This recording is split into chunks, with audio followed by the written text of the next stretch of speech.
سيدنا ومولانا محمد اللهم صل على اعوذ باللہ من الشیطان الرجیم بسم اللہ الرحمن الرحیم نحمدہ ونصلی علی رسولہ الکریم یا رب لک الحمد کما ینبغی لجلال وجہک وعظیم سلطانک رب اشرح لی صدری ویسر لی امری واحلل عقدۃ من لسانی یفقہوا قولی رب زدنی علما۔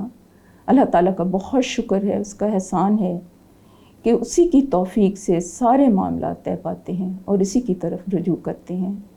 ہمارا موضوع ہے آپ صلی اللہ علیہ وسلم سے محبت اور اس کی علامتیں۔ اسی کے تحت ہم نے پچھلے سیشنز میں کچھ بات کہنے کی کوشش کی، اس میں محبت کی علامتوں کے بارے میں ہم نے کچھ علامتوں کو ذکر کیا۔ وہ علامتیں ایسی تھیں جو کہ علماء امت نے بہت عرقریزی کے ساتھ قرآن و سنت میں سے انہیں اخذ کیا تھا۔ وہ مین جو علامتیں تھیں وہ تھا کہ آپ صلی اللہ علیہ وسلم کا دیدار اور آپ کی رفاقت کی طلب ہونا، آپ کے پاس بیٹھنا، پھر آپ صلی اللہ علیہ وسلم کی ذات کے اوپر اپنا جان، اپنا مال، اپنا سب کچھ قربان کرنے کے لیے ہمہ وقت ہمہ وجود تیار رہنا۔ اس کے علاوہ تیسری جو علامت وہ بیان وہ کرتے ہیں وہ یہ ہے کہ آپ صلی اللہ علیہ وسلم کے احکامات کو ماننا اور جن چیزوں سے انہوں نے منع کیا ہے ان سے منع ہو جانا۔ اس کے علاوہ سنت کا دفاع کرنا، آپ صلی اللہ علیہ وسلم کی جو شریعت ہے اس کا مکمل دفاع کرنا۔ یہ تو مین علامتیں ہیں جو کہ ہم نے مطلب ان کی ہیڈنگ سے ہم نے پڑھی تھی، اس کی لسٹ انہوں نے دی ہوئی تھی۔ پھر ہم جو علامت کر رہے ہیں آج کل جو ڈسکشن میں ہے وہ ہے آپ صلی اللہ علیہ وسلم سے محبت، اور وہ محبت کے تحت ہی یہ ساری علامتیں ہیں۔ جو خاص ہم کر رہے ہیں جس کے اوپر ہمارا فوکس ہے وہ یہ ہے کہ آپ کے دیدار کے لیے وہ بہت زیادہ بے قرار رہتے تھے، اور انہیں یہ تھا کہ جو بھی ہماری زندگی کا جو بھی لمحہ ہے نا وہ ہم آپ کے ساتھ گزاریں، آپ کی رفاقت میں گزاریں، آپ کو دیکھیں۔ اور آپ صلی اللہ علیہ وسلم کی محرومی ان کے لیے بہت زیادہ شاک تھی، بہت وہ رنجیدہ خاطر ہو جاتے تھے اگر اس طرح کا انہیں کوئی معاملہ پیش آتا تھا۔ تو اسی سلسلہ کلام کو انشاءاللہ تعالیٰ ہم آگے بڑھاتے ہیں اللہ تعالیٰ کی توفیق سے۔ یہاں پر کچھ واقعات درج ہیں، وقت کے دامن میں اتنی گنجائش نہیں ہے کہ ایک ایک پوائنٹ کو بہت تفصیل کے ساتھ بیان کر سکوں، لیکن اس میں سے کوئی چیدہ جو واقعات ہیں انشاءاللہ تعالیٰ اس کو بیان کرنے کی کوشش کرتے ہیں۔ یہاں ایک واقعہ درج ہے، وہ حضرت ابو بکر صدیق رضی اللہ عنہ کا واقعہ ہے کہ ایک دفعہ حضور پاک صلی اللہ علیہ وسلم خطبہ ارشاد فرما رہے تھے، تو اس خطبے میں کچھ ایسے اشارے انہیں محسوس ہوئے کہ جن سے انہیں پتہ چلا کہ شاید حضور پاک صلی اللہ علیہ وسلم کی روانگی کا وقت آ گیا ہے نا۔ تو یہ احساس ان کے لیے بہت زیادہ تکلیف دہ تھا۔ ابھی آپ صلی اللہ علیہ وسلم رخصت نہیں ہوئے، ابھی کچھ بھی نہیں ہوا، صرف انہیں یہ محسوس کر لیا کہ آپ کا شاید روانگی کا وقت آ گیا ہے نا، تو آپ کی آنکھوں سے آنسو بہنے شروع ہو گئے نا۔ تو باقی جو صحابہ تھے انہوں نے کہا کہ آپ کیوں رو رہے ہیں، ایسی تو کوئی بات نہیں ہے۔ اب اس میں یہی تھا کہ اللہ نے یہ فرمایا ہے کہ آپ دو چیزوں میں سے ایک اختیار کر لیں، ایک وہ جو اللہ کے پاس ہے اور ایک وہ جو کہ دنیا میں ہے۔ تو انہوں نے ایک چیز اختیار کر لی ہے۔ وہ کہتے ہیں کہ یہ تو کسی بندے کے بارے میں ہے، لیکن انہوں نے محسوس کر لیا تھا۔ مطلب یہ سچ ہے کہ جو محبوب ہے وہ محبوب کی رمزیں وہی جانتا ہے۔ پھر اس کے بارے میں یہ بھی ہے، ایک دوسری روایت میں ہے کہ جب سورۃ النصر نازل ہوئی ہے نا اس کے وقت کی بھی یہ اس کے ساتھ بھی اس واقعے کو منسلک کیا جاتا ہے۔ بہرحال تو ان کی یہ کیفیت ہوئی نا صرف سن کے، اب کہ وہ بے انتہا مطلب ان کی آنکھوں میں آنسو آ گئے اور انہوں نے رونا شروع کر دیا۔ پھر آگے ایک اور واقعہ ہے یہاں پہ، اس میں یہ ہے کہ یہ تو تھا کہ ان کا سننے کے بعد ان کی یہ حالت ہوئی، پھر آگے یہ واقعہ ہے کہ جب حضور پاک صلی اللہ علیہ وسلم اس دنیا سے تشریف لے گئے نا تو اس کے بعد وہ کثرت سے آپ کو یاد کر کے روتے تھے، کیونکہ آپ صلی اللہ علیہ وسلم کی محبت ان کے دل میں، ان کے دماغ میں، ان کے روح کے اندر گہرائی تک اتری ہوئی تھی۔ اور یہ صرف زبانی کلامی محبت نہیں تھی، یہ صرف زبانی دعوے نہیں تھے، اسی محبت کی وجہ سے انہوں نے ان کے اندر ذہنی اور باطنی انقلاب آیا، اور اس انقلاب کی وجہ سے انہوں نے بڑے بڑے مار کے سر انجام دیے۔ وہ پھر آگے ہم اس کو بھی ڈسکس کریں گے انشاءاللہ۔ تو جب آپ صلی اللہ علیہ وسلم اس دنیا سے تشریف لے گئے ہیں نا، تو وہ ایک کوئی واقعہ بیان کر رہے تھے حضور پاک صلی اللہ علیہ وسلم کی نسبت سے نا، تو وہ اپنی بات مکمل نہیں کر پا رہے تھے، بار بار نا ان کی آنکھوں میں آنسو آ جاتے تھے. یہاں پر میں ان الفاظ میں تھوڑا سا آپ کے سامنے رکھتی ہوں کہ وہ زیادہ مؤثر ہے. کہتے ہیں کہ حضرت ابو ہریرہ سے یہ روایت ہے، وہ کہتے ہیں کہ ابو بکر صدیق جب منبر پر تشریف فرما ہوئے تو انہوں نے اس طرح سے بیان کیا کہ حضور پاک صلی اللہ علیہ وسلم کو فرماتے ہوئے سنا. یعنی یہ حضرت ابو بکر فرما رہے ہیں کہ یہ والی بات انہوں نے اس طرح سے بیان کی. پھر حضرت ابو بکر رضی اللہ عنہ پھوٹ پھوٹ کر رونے لگے. یعنی انہیں حضور پاک صلی اللہ علیہ وسلم یاد آ گئی ان کی بات کرتے ہوئے. پھر ارشاد فرمایا، میں نے رسول پاک صلی اللہ علیہ وسلم کو فرماتے ہوئے سنا کہ کلمہ اخلاص کے بعد تمہیں عافیت جیسی کوئی نعمت نہیں دی گئی، بس تم اللہ تعالیٰ سے عافیت مانگو. لیکن یہ ہے کہ اس شدت گریہ کے باوجود انہوں نے بات مکمل کی، اور جو مشن تھا اس کو وہ نہیں بھولے، وہ پیغام انہوں نے پہنچایا. اب یہ ہے کہ واقعات تو ہم بیان کر رہے ہیں، ان کا جذبہ بھی ہم بیان کر رہے ہیں کہ ان کی کیا کیفیت تھی، ان کی کیا حالت تھی، وہ کیسے ان کی طلب تھی، کیسے تڑپ تھی، کیا شوق تھا، کیا ذوق تھا. اب دراصل ان واقعات سے ہم نے اپنے لیے اپنی عملی زندگی کے لیے رہنما اصول بھی ان میں سے اخذ کرنے ہیں، تاکہ ہمیں ان میں سے کوئی نہ کوئی اپنی پریکٹیکل لائف کے لیے بھی کچھ نکات مل سکیں. اس سلسلے میں کچھ عرض کرنا چاہوں گی. یہ پہلا واقعہ جو میں نے ابھی بیان کیا اللہ تعالیٰ کی توفیق سے، تو اس میں یہ تو ہے نا کہ حضرت ابو بکر صدیق رونا شروع کر دیا. اس سے ایک نقطہ یہ سمجھ میں آتا ہے کہ انسان جو ہے، خواہ وہ کتنا ہی مضبوط اعصاب کا مالک ہو، لیکن غم اور خوشی اس کے اوپر اثر انداز ہوتی ہے. غم جو ہے اسے رنجیدہ کرتا ہے، اور وہ بے اختیار اس کی آنکھوں سے آنسو رواں ہو جاتے ہیں. وہ اس کے اوپر کوئی بس نہیں چلتا. اچھا، یہ تو ایک بے اختیاری کیفیت ہے، لیکن جو چیز منع ہے اس کے بارے میں ہمارا کانسیپٹ کلیئر ہونا چاہیے. جو چیز منع ہے، جو آپ صلی اللہ علیہ وسلم نے فرمایا ہے، باقاعدہ آپ کی تعلیمات میں سے یہ ملتا ہے کہ جب کوئی اس طرح کوئی غم کا موقع ہو تو اس وقت انسان جزا و فضا نہ کرے، بین نہ کرے، نوحہ نہ کرے، اونچی اونچی آواز سے شکوے شکایت نہ کرے. تو یہ بھی ہمارے لیے ایک لیسن ہے. آنکھوں میں آنسو کا آ جانا یہ منع نہیں ہے. اسی چیز کی دلیل آپ صلی اللہ علیہ وسلم کے ایک واقعہ سے بھی ہمیں ملتی ہے. آپ صلی اللہ علیہ وسلم کے فرزند ارجمند ابراہیم ان کا نام تھا، تو وہ چھوٹی عمر میں اس دنیا سے تشریف لے گئے تھے. تو جب ان کی فوتیدگی کا وقت آیا تو حضور پاک صلی اللہ علیہ وسلم کی آنکھوں سے آنسو رواں ہو گئے. صحابہ کرام نے پوچھا کہ یا رسول اللہ صلی اللہ علیہ وسلم، آپ بھی روتے ہیں؟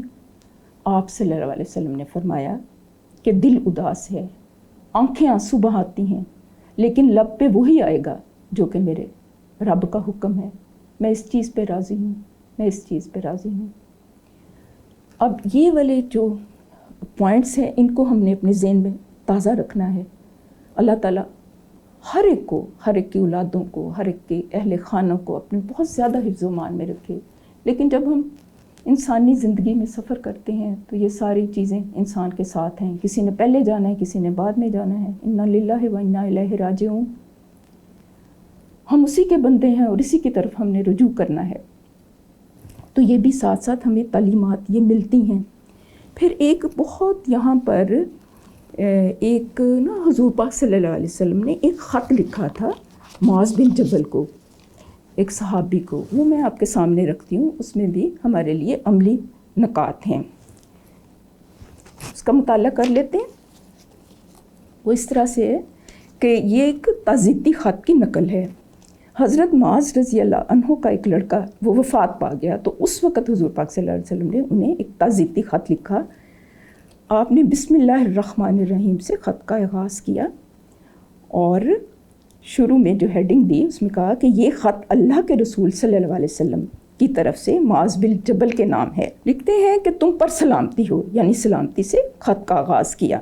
میں اللہ کا شکر اور اس کی حمد و تعریف کرتا ہوں جس کے سوا کوئی معبود نہیں، تم بھی اللہ کا شکر اس کی تعریف کرو۔ اما بعد، اللہ تعالیٰ تمہیں اجر عظیم دے اور تمہیں صبر دے اور ہمیں اور تمہیں شکر کی توفیق بخشے۔ ہماری اپنی جانیں اور مال اور بچے یہ سب اللہ کی خوشگوار نعمتیں ہیں اور یہ ہمارے پاس اللہ کی رکھی ہوئی امانتیں ہیں۔ جب تک یہ تمہارے پاس رہیں، خوشی اور مسرت تمہیں ملے اور ان کے چلے جانے کے بعد اللہ اجر عظیم سے نوازے۔ تمہارے لیے اللہ کی رحمت اور انعام اور ہدایت ہو، اگر بشرطے کہ اجر آخرت کی نیت سے صبر کرو۔ پس تم صبر کرو اور دیکھو تمہاری بے قراری اور بے صبری تمہیں اجر سے محروم نہ کرے، ورنہ پچھتاؤ گے۔ اور اس بات کا یقین کرو کہ بے صبری سے کوئی مرنے والا لوٹ کر نہیں آ سکتا اور نہ غم دور ہو سکتا ہے، اور جو حادثہ واقعہ ہوا ہے اسے تو ہونا ہی تھا۔ والسلام۔ اب دیکھیں کہ اس خط کے متن پہ غور کریں کہ کتنے چند ایک الفاظ میں آپ صلی اللہ علیہ وسلم نے کیسے ان کا غم دور کیا، کیسے ان کے دل کو ڈھارس دی، کیسے انہیں تسلی دی کہ یہ غم بھی تمہارے لیے اجر کا باعث بن جائے گا۔ کتنی بڑی بات ہے نا کہ غم کے موقع پر ایک دوسرے کو سہارا دینا، دلاسا دینا، اس کی ہمت افزائی کرنا۔ اور اس سے ہمیں مزید پوائنٹ یہ ملتے ہیں کہ یہ جان، مال اور بچے جو ہیں یہ نعمتیں بھی ہیں اور امانتیں بھی ہیں، ان کے ہم مالک نہیں ہیں، یہ امانتیں ہیں۔ تو اگر اللہ تعالیٰ کوئی امانت لے لیتا ہے، گو کہ یہ بہت مشکل ہوتا ہے یہ مرحلہ، لیکن یہ ہے کہ اگر انسان اس پر اجر کی امید رکھے تو اس کے لیے وہ غم جو ہے وہ بھی اجر کا باعث بن جاتا ہے۔ اس سلسلے میں ایک آپ صلی اللہ علیہ وسلم نے ایک اور موقع پر بھی ایک فرمان آپ نے فرمایا تھا کہ مومن کا معاملہ بھی عجیب ہے، وہ ہر موقع پر اس کے لیے فائدہ ہی فائدہ ہے۔ اس کو اگر غم ملتا ہے تو وہ اس پہ صبر کرتا ہے تو اس کے لیے بھی اجر ہے، اور اگر اس کو کوئی نعمت ملتی ہے اس پہ شکر کرتا ہے تو اس کو بھی اجر ہے، یعنی وہ ہر لحاظ سے فائدے میں رہتا ہے۔ تو ہم لوگوں نے یہ جب ہم پڑھ رہے ہیں نا تو اس کو صرف ہم پڑھنے کی حد تک یا سننے کی حد تک اسے ہم نہ سمجھیں، بلکہ اس میں سے اپنی عملی زندگی کے لیے ہم کچھ سیکھیں، کچھ نکات نکالیں، کچھ اخذ کریں، اپنی عملی زندگی میں ان کو جاری و ساری کریں تاکہ اللہ تعالیٰ کی رحمت ہمارے شامل حال ہو۔ پھر یہ دوسرا جو میں نے واقعہ بیان کیا نا، اس میں دو الفاظ بہت اہم ہیں، وہ غور کرنے کے ہیں۔ ایک ہے کلمہ اخلاص۔ جب حضرت ابو بکر صدیق رضی اللہ عنہ نے یہ بتایا نا کہ آپ صلی اللہ علیہ وسلم نے یہ تلقین کی ہے کہ کلمہ اخلاص کے بعد تمہیں عافیت جیسی کوئی نعمت نہیں دی گئی تو تم اللہ سے عافیت مانگو، تو کلمہ اخلاص سے کیا مراد ہے؟ کلمہ اخلاص جہاں تک میں سمجھی ہوں اس سے مراد لا الہ الا اللہ محمد رسول اللہ صلی اللہ علیہ وسلم ہے۔ تو اس کے تقاضے نبھانے ہیں۔ کلمہ اخلاص کے کیا تقاضے ہو سکتے ہیں؟ کہ اللہ کو خالص ماننا، اس کی ذات میں، اس کی صفات میں، اس کے حقوق میں، اس کے اختیارات میں کسی کو شریک نہ کرنا، کیونکہ یہ کلمہ پڑھ کے ہی ہم لوگ اسلام میں داخل ہوتے ہیں۔ اس کے تقاضے نبھانا، اور اس کے تقاضوں میں پھر یہ بات بہت لمبی ہو جاتی ہے، لیکن یہ کہ مختصر طور پر کچھ ہنٹس میں دے دوں کہ اس کے بارے میں علماء کرام مثال دیتے ہیں کہ کلمہ اخلاص کی مثال ایسی ہے جیسے کہ ایک پھلدار درخت ہے اور اس کی جڑیں جو ہیں زمین کے اندر ہیں، بہت گہری اتری ہوئی ہیں، اور وہ اوپر جو ہے وہ برگوبار لا رہا ہے، پھل دے رہا ہے اور اس سے لوگوں کو فائدہ پہنچتا ہے۔ تو یہ اسی طرح سے ایک بندہ مومن کے دل کے اندر جب کلمہ جو ہے اس کی تعلیم اور اس کی اہمیت اور اللہ تعالیٰ کا کلام اور اللہ تعالیٰ کی عظمت، اس کی بلندی، اس کا جلال، اس کا جمال وہ راسخ ہو جاتا ہے، تو اسی طرح سے وہ پھر انسانیت اپنے لیے، اپنے ارد گرد کے ماحول کے لیے اور انسانیت کے لیے وہ بہت فائدہ مند ہو جاتا ہے۔ بہرحال اسی ضمن میں کچھ عرض کرنا چاہوں گی۔ پھر یہ تو کلمہ اخلاص ہے نا، پھر سورہ اخلاص بھی ہے۔ سورہ اخلاص قل هو اللہ احد، اس میں اللہ تعالیٰ کی ذات کا تعارف ہے، یہ ذہن میں رہے، اور پھر آیت الکرسی، اس میں اللہ تعالیٰ کی صفات کا تعارف ہے، یہ ذہن میں رہے۔ اس کی اپنی اپنی جگہ بہت اہمیت ہے اور اس کی بہت تفصیل ہے، وہ علیحدہ سے موضوعات ہیں، ان کو آپ اپنے طور پر ضرور سٹڈی کیجیے گا تاکہ کسی طرح کی بھی بد عقیدگی سے ہم لوگ بچ سکیں۔ اب یہ والا پوائنٹ اس میں بہت اہم ہے، اور اس کے بعد عافیت مانگی. آپ صلی اللہ علیہ وسلم کو دعاؤں میں سے عافیت والی دعا بہت زیادہ پسند تھی، اور آپ یہ والی دعا بکثرت کیا کرتے تھے، عافیت والی. اس کا تھوڑا سا اگر ہم تجزیہ کرنے کی کوشش کریں، اگر خیریت ہو، عافیت ہو، تو پھر ہی ہم دنیا میں کچھ کام کر سکتے ہیں، پھر ہی ہم دنیا کے کام کر سکتے ہیں، پھر ہی ہم آخرت کے لیے کام کر سکتے ہیں، پھر ہی ہم عبادات کر سکتے ہیں، پھر ہی ہم کوئی بھی کام دین کا اور دنیا کا امن کے بغیر، عافیت کے بغیر کوئی بھی انسان نہ انفرادی طور پر سر انجام دے سکتا ہے، نہ اجتماعی طور پر سر انجام دے سکتا ہے. تو اس لیے آپ صلی اللہ علیہ وسلم نے اس کی تلقین فرمائی، اور ہمارے لیے بھی یہ ایک بہت بڑا لیسن ہے. اور حضرت ابراہیم علیہ السلام کا جب ہم پڑھتے ہیں ان کی حالات زندگی، تو انہوں نے بھی یہ دعا کی تھی نا کہ یا اللہ اس شہر کو امن والا شہر بنا دے. امن ہوگا تو ترقی ہوگی، امن ہوگا تو کامیابی ہوگی، امن ہوگا تو کوشش ہوگی. اگر انتشار ہو اور اس طرح سے لڑائی جھگڑے ہوں تو اس طرح کے ماحول میں کوئی تعمیری کام نہیں ہو سکتا. تو یہ بھی ہم نے اپنے ذہن میں رکھنا ہے. پھر آگے یہ ہیڈنگ ہے یہاں پر کہ حضرت ابو بکر صدیق رضی اللہ عنہ کی رسول پاک صلی اللہ علیہ وسلم کے پاس جلدی جانے کی تمنا. اب یہ تھا کہ جب حضور پاک صلی اللہ علیہ وسلم اس دنیا سے چلے گئے تو انہیں ایسے محسوس ہوا کہ جیسے چراغوں میں روشنی نہ رہی، جیسے دنیا میں ان کے لیے کوئی کشش ہی باقی نہ رہ گئی ہو. تو ان کی بس یہی تھا کہ اب میں جلد از جلد اپنے محبوب کے ساتھ میں ان کو ان کی رفاقت میں چلے جاؤں، میں بھی اس دنیا سے چلے جاؤں تاکہ مجھے آپ کا ساتھ ملے. سوچنے کا مقام ہے کہ وہ زندہ رہتے ہوئے آپ کے دیدار کے تمنائی تھے، اور جب آپ چلے گئے تو ان کی یہی خواہش تھی کہ وہ جلد جلد آپ صلی اللہ علیہ وسلم کے پاس چلے جائیں نا. تو یہ روح کے تقاضے ہوتے ہیں. باقی جو محبتیں ہوتی ہیں دنیاوی محبتیں، وہ انسان کو دکھ دیتی ہیں. یقین کریں خواہ کوئی کتنا بھی اچھا ہو نا، وہ انسان نے جیسے سوچا ہوتا ہے نا اس کے مطابق وہ نہیں اسے ملتا. تو جب انسان کی وہ توقع وہ ٹوٹتی ہے نا تو انسان کو دکھ ہوتا ہے. تو لیکن یہ صرف اللہ اور رسول صلی اللہ علیہ وسلم کی محبت ہے جو کہ انسان کو سکھ دیتی ہے، خوشی دیتی ہے، پائیدار محبت ہے، اصولی محبت ہے، ایمانی محبت ہے، روحانی محبت ہے. اور یہ وہ محبت ہے کہ جو کبھی بھی نہیں مرتی. اب حضور پاک صلی اللہ علیہ وسلم چلیں گے اس دنیا سے، لیکن یہ محبت تو ختم نہیں ہوئی نا. باقی محبتیں اگر مفادات کی محبت ہے، مفاد ختم، محبت ختم. اور حسن و جمال سے محبت ہے، حسن و جمال ختم، محبت ختم. وہ تو ایسے اب اس کا میں کیا ذکر کروں. آپ سمجھتے ہیں ان سب چیزوں کو کہ دنیا میں کیا کچھ ہو رہا ہے. مفادات کی جنگ ہے آج کل. تو جس کسی کو اللہ اور رسول کی محبت مل جائے نا تو یہ بہت بڑا نام ہے. وہ شخص اپنے آپ کو بہت خوش قسمت سمجھے کہ ان فتنوں کے دور میں اللہ تعالیٰ نے اس کے دل کے اندر اپنی محبت اور اپنے رسول پاک صلی اللہ علیہ وسلم کی محبت پیدا کر دی. تو یہ میں ذکر کر رہی تھی کہ پھر انہیں نا یہ جانے کی جلدی تھی کہ میں بس اب جاؤں اور آپ صلی اللہ علیہ وسلم کے ساتھ مل جاؤں. اور شاعر کہتے ہیں نا، مہینے وصل کی گھڑیوں کی صورت اڑتے جاتے ہیں مگر گھڑیاں جدائی کی گزرتی ہیں مہینوں میں. تو ان کا یہی حال ہو گیا. ان کا یہ تھا کہ میں جلدی سے. اور یہاں پر وہ واقعہ باقاعدہ درج ہے. انہوں نے کہا کون سا دن ہے. پھر انہوں نے یہ کہا گھر والوں کو کہ دیکھو میرے انتقال جب ہو جائے تو اس کو مؤخر نہ کرنا، مجھے جلد از جلد آپ کے پاس دفنا دینا. اور بھی بہت سے واقعات ہیں جو ہمیں سوچنے پر مجبور کرتے ہیں، ہمارے لیے لمحہ فکریہ ہیں. اب ہم نے دیکھنا ہے کہ وہ حضور پاک صلی اللہ علیہ وسلم کی محبت میں کتنے سچے تھے، ان کی طلب کتنی سچی تھی، ان کا طرز عمل کیا تھا، ہمارا طرز عمل کیا ہے. کیا ہمارے اندر وہ نشانیاں ہیں جو یعنی آپ صلی اللہ علیہ وسلم کے دیدار کی، آپ صلی اللہ علیہ وسلم کے ساتھ کی، آپ صلی اللہ علیہ وسلم کے اوپر سب کچھ نچھاور کرنے کی. تو اگر نہیں ہے تو ہماری کوشش ہونی چاہیے کہ ہم اس کے لیے محنت کریں. اور اس کے لیے بھی علماء کرام نے کچھ پوائنٹس وہ بتائے ہیں. اب یہ ہے کہ اس کے علاوہ آپ صلی اللہ علیہ وسلم سے محبت کی دوسری علامت کون سی ہے، اس کو بھی ہم ڈسکس کر لیتے ہیں اللہ تعالیٰ کی توفیق سے. وہ ہے کہ نبی کریم صلی اللہ علیہ وسلم پر جان و مال نچھاور کرنے کی کامل استعداد ہونا.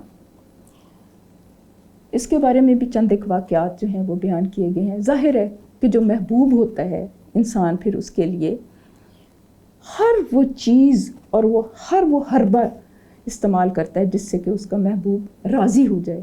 انسان کے اوپر یہ چیز بہت گراں گزرتی ہے کہ اس کا محبوب اور خاص طور پر محبوب حقیقی اور حضور پاک صلی اللہ علیہ وسلم اس سے ناراض ہو جائیں.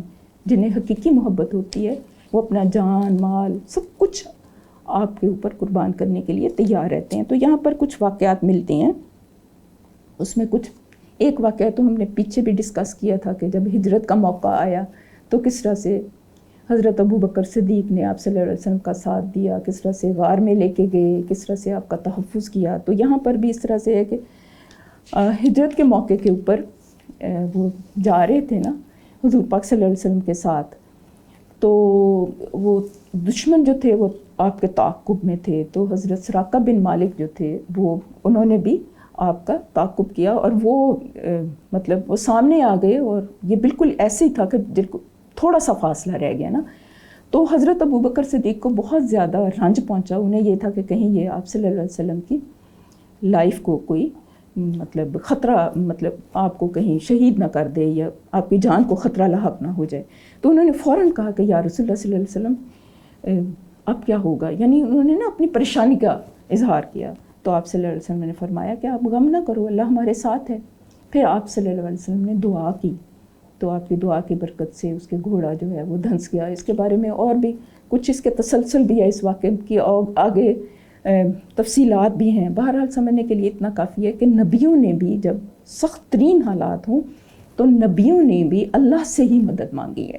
تو یہ بھی ہمارے لیے، ہماری عملی زندگی کے لیے ایک پوائنٹ ہے کہ نبیوں نے بھی اللہ ہی سے مانگا ہے، اللہ ہی سے مدد مانگی ہے. سارے نبیوں کے حالات دیکھ لیں. جب حضرت یونس علیہ السلام مچھلی کے پیٹ میں گئے ہیں، وہ پورا واقعہ ہے، اس کی تفصیل آپ جانتے ہوں گے. تو انہوں نے بھی اللہ کو پکارا، لا الہ الا انت سبحانک انی کنت من الظالمین، یا اللہ تو ہی پاک ہے اور مجھ سے ہی خطا ہوئی.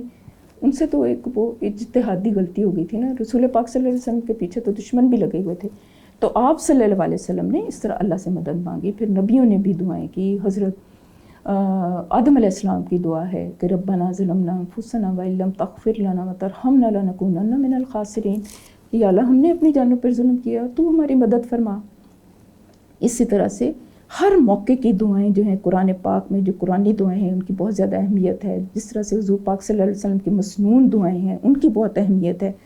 پھر آگے بڑھتے ہیں، کچھ اور واقعات کو ہم دیکھ لیتے ہیں اور اس میں سے اپنے لیے کوئی نکات نکالنے کی کوشش کرتے ہیں. ساتھ ساتھ یہاں پر ہے کہ ایک یہاں پہ واقعہ ملتا ہے، ابو دجانہ کا واقعہ ہے کہ مطلب ایک اسی طرح سے کوئی غزوہ ہو رہا تھا، کوئی جنگ چھڑی ہوئی تھی. تو حضرت ابو دجانہ نے آپ صلی اللہ علیہ وسلم کا دفاع کرتے ہوئے اپنی باڈی کو ڈھال کے طور پر پیش کر دیا، اور اتنے زیادہ ان کے زخم آئے، اتنے زیادہ تیر پیوست ہوئے ان کی باڈی کے اوپر، لیکن انہوں نے جنبش نہیں کی. صرف اور صرف آپ صلی اللہ علیہ وسلم کی محبت میں. یہ وہ محبت تھی جو ان کی روح کی گہرائی کے اندر اتری ہوئی تھی، اور وہ انہیں اپنی جان کی پرواہ نہیں رہ گئی تھی. وہ صرف اور صرف حضور پاک صلی اللہ علیہ وسلم کی خیر چاہتے تھے، بھلائی چاہتے تھے. اب انسان سوچتا ہے کہ اتنی محبت کیسے ہو سکتی ہے، اتنی محبت. اب دیکھیں کہ جیسے میں نے پہلے عرض کیا ہے کہ کچھ محبتیں ہوتی ہیں مفادات کی، کچھ ہوتی ہیں کسی کے حسن و جمال سے یا کچھ اس طرح. ان کے اندر یہ جو محبت کی شدت تھی نا، وہ اس وجہ سے بھی تھی کہ یہ حقیقت کو جان گئے تھے، یہ حقیقت کو جان گئے تھے اور پہچان گئے تھے، اور آپ صلی اللہ علیہ وسلم کا مقام بھی پہچان گئے تھے. اللہ تعالیٰ نے قرآن پاک میں فرمایا ہے نا کہ حضور پاک صلی اللہ علیہ کہ تم ہی میں سے میں نے ایک رسول بھیجا جو کہ تمہاری تکلیف انہیں گراں گزرتی ہے، اور تمہارے لیے، تمہاری خوشنودی کے لیے وہ انتہائی خواہش مند رہتے ہیں، اور وہ تمہارے اوپر نہایت ہی رحم کرنے والے اور شفیق ہیں. اور حضور پاک صلی اللہ علیہ وسلم نے ان کے اوپر اپنی شفقت نچھاور کی، اپنی محبت نچھاور کی. ایک دفعہ حضور پاک صلی اللہ علیہ وسلم نے اپنے پیارے ایک صحابی کا ہاتھ پکڑا اور کہا کہ اے معاذ، مجھے تم سے محبت ہے، اور تم ایسے کیا کرو کہ ہر نماز کے بعد اللہم اعنی علی ذکری کا و شکری کا و حسن عبادتک پڑھا کرو. تو انہیں پتہ تھا کہ باقی محبتیں تو دنیا میں رہ جائیں گی، تو آپ صلی اللہ علیہ وسلم کی محبت جو ہے وہ ہمیں پار لگائے گی، ہماری اس سے دنیا بھی سنورے گی اور آخرت بھی سنورے گی. اس لیے انہوں نے اپنی جان کی پرواہ نہ کی. ضرورت اس امر کی ہے کہ ہم بھی اس نقطہ کے پہچانیں کہ آپ صلی اللہ علیہ وسلم کی محبت جو ہے وہ انشاءاللہ تعالیٰ دنیا بھی سنوارتی ہے اور آخرت بھی. اور آپ سوچیں، تھوڑا سا غور کریں کہ کس طرح آپ صلی اللہ علیہ وسلم نے ہر موقع کے اوپر امت کی رہنمائی کی. راتوں کو اٹھ کر اپنی امت کے لیے دعائیں کرتے رہے، اور آپ صلی اللہ علیہ وسلم امت کے غم میں اس طرح گھلے کہ اللہ رب العزت نے فرمایا کہ یا رسول اللہ صلی اللہ علیہ وسلم آپ امت کی غم میں گھل کے اپنی جان دے دیں گے اگر ایمان نہیں لاتے تو.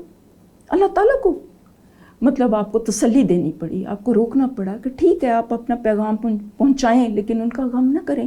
لیکن آپ صلی اللہ علیہ وسلم نے وہ غم کھایا, آپ نے وہ غم کھایا, آپ نے وہ شفقت دی, آپ نے وہ محبت دی, آپ نے وہ اخلاق دیا, آپ نے سب سے پہلے وہ غم اپنے دل کے اندر پالے. کیسا غم تھا, کتنا خوبصورت غم تھا نا, ایسا غم جو کہ روح کے اندر ایک پازیٹیو انقلاب لے آئے, ایسا غم جو کہ تعمیر کی طرف انسان کو لے کے جائے. ایسا غم نہیں کہ ہاں مجھے یہ کہہ دیا, مجھے وہ کر دیا, میری یہ خواہش نہیں پوری ہوئی, میرا یہ نہیں ہوا, مجھے یہ کیوں نہیں ملا. ہمارے تو یہی غم ہے, چھوٹے چھوٹے حقیر سے غم, یہ نہیں ملا, وہ نہیں ملا, یہ نہیں ہوا, یہ نہیں ہوا, ہمارے یہی غم ہے نا. لیکن ان کے غم کیا تھے, ان کے غم کیا تھے کہ ان کی دنیا بھی سنور جائے, ان کی آخرت بھی سنور جائے. اور اسی غم کو انہوں نے اپنا لیا, انہوں نے غم کو اپنایا لیکن مشن کو جاری رکھا, اس میں کمی نہیں کی. اور آپ صلی اللہ علیہ وسلم کے اوپر کتنے غم آئے آپ سب کے علم میں ہے, کس طرح سے انہیں اپنوں نے کس طرح سے تکلیفیں دی, اپنے سکے چچا نے کس طرح تکلیفیں دیں, اپنے قریبی عزیز و کارم نے کتنی تکلیفیں دیں, کس طرح سے صحابہ کو ستایا گیا, کس طرح انہیں ہجرت کرنی پڑی, کس طرح اپنا وطن چھوڑنا پڑا, کس طرح کاروبار چھوڑنا پڑا, کس طرح سے وہ ہجرت کر کے مدینہ تشریف لائے. وہاں پر جو منافقین تھے ان کی ریشہ دوانیوں کا مقابلہ کیا. وہ کیا تھا, کس غرض کے لیے تھا, ان کا کوئی اپنا ذاتی مفاد تھا؟ ہرگز نہیں.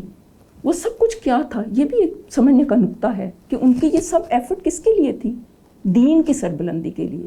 اور دین کی سربلندی اپنی سیلف پروجیکشن کے لیے نہیں, ظلم کے خاتمے کے لیے, عدل کے نظام کے لیے, اس لیے کہ دین سربلند ہو, ہر ایک کو اس کا جائز حق ملے. تو یہ تھی اس کی فلسفی, اس کے پیچھے فلسفی یہ تھی. اور اس کے لیے دین کی سربلندی کے لیے یہ بہت ضروری ہوتا ہے کہ مسلمانوں کو ایک علیحدہ سے انڈیپینڈنٹ خطہ ارضی ملے تاکہ وہاں پر اللہ تعالیٰ کا دین کا نظام جو ہے وہ رائج ہو سکے اور نافذ ہو سکے. پھر آگے بڑھتے ہیں, اور بھی یہاں پر بے شمار ایسے واقعات ہیں, کیا کیا میں پڑھوں, کیا کیا ذکر کروں, کیا کیا چھوڑوں.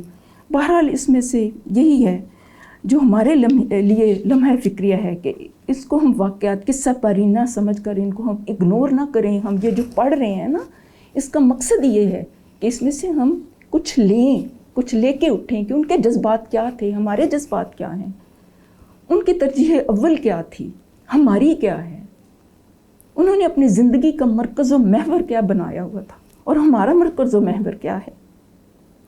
یہ سوچنے کا مقام ہے اور اس کے مطابق ہم نے اپنی زندگیوں کو ترتیب دینا ہے. اور بھی واقعات ہیں اسی سلسلے میں. میرا خیال ہے کہ اس نشست کے لیے اتنا کافی ہے اگر ہم اس میں سے کچھ عملی نکات نکال لیں. عمل کے نکات میں یہ سمجھتی ہوں کہ وہی جو لسٹ ہے نا, جو علماء کرام نے جو لسٹ دی ہے کہ آپ صلی اللہ علیہ وسلم کے دیدار کی خواہش ہونی, آپ صلی اللہ علیہ وسلم کے پاس بیٹھنا, ان کی رفاقت کو چاہنا, ان کے لیے جان و مال نچھاور کرنا, ان کے سنت کی تائید کرنا, ان سب چیزوں کو ہم اپنے اندر تلاش کریں کہ کیا ہمارے اندر ہیں اور کس حد تک ہیں, اور پھر جتنی کمی ہے اس کمی کو ہم پورا کریں, اور اگر ہیں تو اللہ تعالیٰ کا شکر ادا کریں. اس کے علاوہ بھی کچھ عمومی علامتیں بھی ہیں, اس کو بھی تھوڑا سا ہائی لائٹ کر لیتے ہیں. جس بندے کو بھی نا حضور پاک صلی اللہ علیہ وسلم کی محبت ہوگی نا, وہ کثرت سے آپ کے اوپر درود و پاک پڑے گا, درود و سلام بھیجے گا. یہ بھی محبت کی علامتوں میں سے ہے. کبھی ہو نہیں سکتا پھر کہ وہ قرآن کو پیچھے ڈال دے اپنی زندگی میں. قرآن کو وہ ضرور دوست رکھے گا, کیونکہ قرآن پاک حضور پاک صلی اللہ علیہ وسلم کے قلب مبارک پر نازل ہوا, اور آپ صلی اللہ علیہ وسلم قرآن ہی سکھاتے تھے, قرآن ہی سے تعلیم دیتے تھے. اور آپ صلی اللہ علیہ وسلم کا جو منشور ہے نا, رسالت کا منشور, اس میں یہی ہے کہ قرآن کی تلاوت, قرآن کی تعلیم, حکمت کی تعلیم, اور اسی طرح سے لوگوں کو وہ بتانا جو وہ نہیں جانتے تھے. یہ ساری چیزیں اس میں ہیں. وہ ایک علیحدہ سے ٹاپک ہے, تو آپ نے اس طرح سے لوگوں کو جوڑا. پھر جو لوگ قرآن سے محبت کرتے ہیں ان کے ساتھ محبت رکھنا, ان کے ساتھ انسیت رکھنا, خلوت میں اللہ تعالیٰ کو یاد کرنا، گناہوں سے بچنا، نیک لوگوں کی صحبت اختیار کرنا، یہ ساری چیزیں اس میں ہیں. اور بھی بہت سی ہیں، غور کریں تو ہر اس چیز کو چھوڑ دینا جو کہ اللہ تعالیٰ اور رسول پاک صلی اللہ علیہ وسلم کو ناپسند ہے، ہر اس چیز کو اختیار کر لینا جو کہ انہیں پسند ہے. اللہ کے لیے محبت، اللہ تعالیٰ کے لیے نفرت، اللہ تعالیٰ کے لیے لینا، اللہ تعالیٰ کے لیے دینا. اور جو ایسے کر لیتا ہے نا، ایک حدیث کا مفہوم ہے، تو پھر اس کا ایمان مکمل ہو جاتا ہے، وہ ایمان کی لذت پا لیتا ہے. اللہ تعالیٰ ہمیں کہنے اور سننے سے زیادہ عمل کی توفیق عطا فرمائے. وآخر دعوانا ان الحمد للہ رب العالمین. سبحان ربک رب العزت عما یصفون وسلام علی المرسلین والحمد للہ رب العالمین. یا اللہ کوئی غلطی کوتاہی ہو گئی ہو تو معاف کر دینا، اور ہمیں آپ صلی اللہ علیہ وسلم کی سچی پکی محبت نصیب فرمانا، اور آپ کی اطاعت اور پیروی کی توفیق عطا فرمانا. والسلام. اللہم صلی علی سیدنا و مولانا محمد.